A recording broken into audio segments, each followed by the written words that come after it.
ये जलंधर जो हमारा घर है, मम्मी डैडी के ना वही जो हर घर में चलता है, सास बहू ससुर। तो अब डैडी पहले आंखें खराब हो गई थी तो फिर ऑन रिकॉर्ड है अंकल? ये वाला रिकॉर्डिंग। अच्छा चलो चलन दो। तो हो रहा था सारा कुछ, तो गुरुजी ने, मम्मी कई बार एक दो बार गुरुजी के पास आए रोते रोते।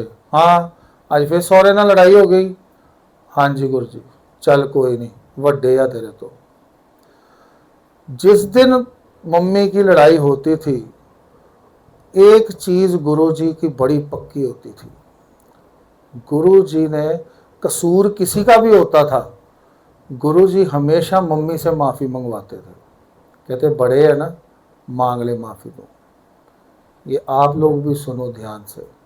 कहते किसी की भी गलती कैसी भी हो, माफ़ी मांगने वाला छोटा नहीं होता, बल्कि बात ख़त्म हो जाती है और इंसान आगे चलता है। तो वो गुरुजी ने एक दिन मम्मी को बोला, कहते आंटी गल कर, ये मकान तेरे नाम लगा दूँगा। तो मम्मी ने बोला कि गुरुजी हमें मकान नहीं चाहिए, हमें सिर्फ रहने के लिए जगह चाहिए। तो हम छोटे ही थे उस समय। तो ऐसे ही गुरुजी ने ब्लेसिंग करी। अपने आप मेरी ग्रैंड मदर ने बोला डैडी को कि छोटा तो लुधियाने में सेट है, तू ये मकान रख ले, जहाँ साइन करने हैं तू साइन करवा ले मेरे से। अपने आप गुरुजी। तो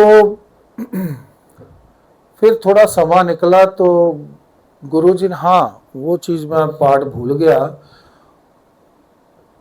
मेरे ग्रैंड पेरेंट्स कह रहे थे कि घर से बाहर निकाल देना, मैंने मकान बेच देना है ये, फिर तो अपने आप निकलोगे आप घर के बाहर। तो ऐसे ही बोला मम्मी ने। तो गुरुजी ने ना घर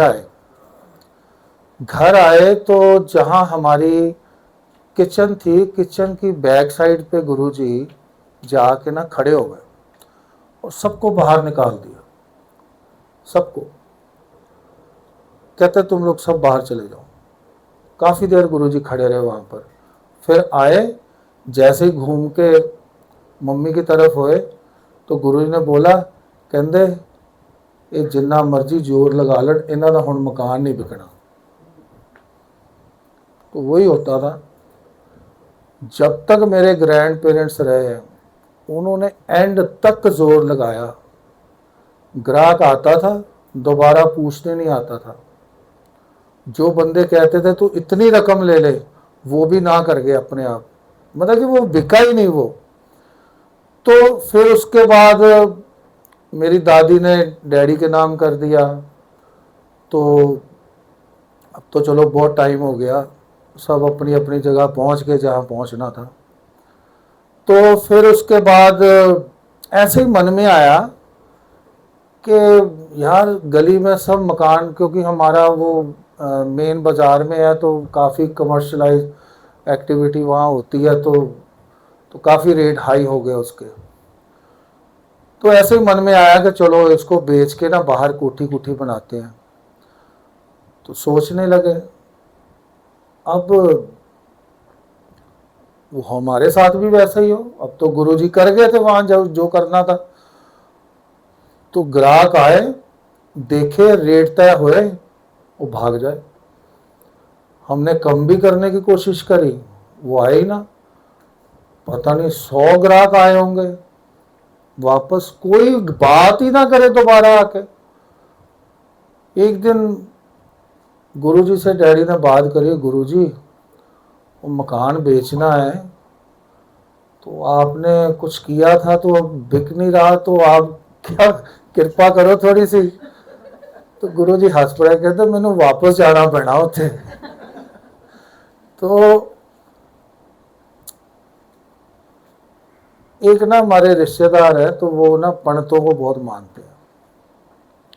अब देखो गुरुजी की कृपा, उसने कहा कि बड़े पंडित जी हैं, आप उनके पास चलो, डैडी कहते मैं पंडितों पंडितों के पास नहीं जाता। कहता एक मैं बनवा के लाता हूँ, आप ना जो कहेगा आप मान लेना, आपका मकान बिक जाएगा। तो डैडी कहते चलो ठीक है। वो गया, पता नहीं कागज में क्या वो मंत्र शंत्र पढ़वा के आया।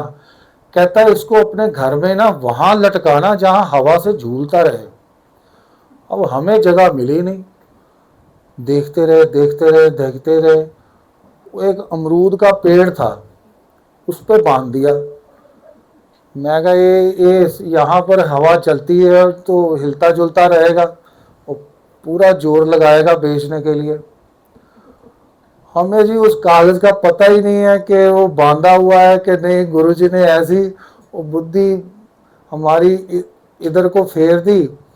एक दिन डैडी घर पे ही बैठे थे कि डैडी कहते यार मेरे पास ना एक अमरूद का पेड़ है, वो बड़ा नहीं हो रहा गमले में। तो किसी की फैक्ट्री में बैठे थे, वो कहता बाजी इतने भेज दो। उसी टाइम गाड़ी आई उनकी, अमरूद का पेड़ उठाया, वो निकल गया। वो फिर बाद में याद आया वो यार पर्ची किस में लटकाई थी, मैंने अमरूद में लटकाई थी, वो निकल गया। जय गुरु जी।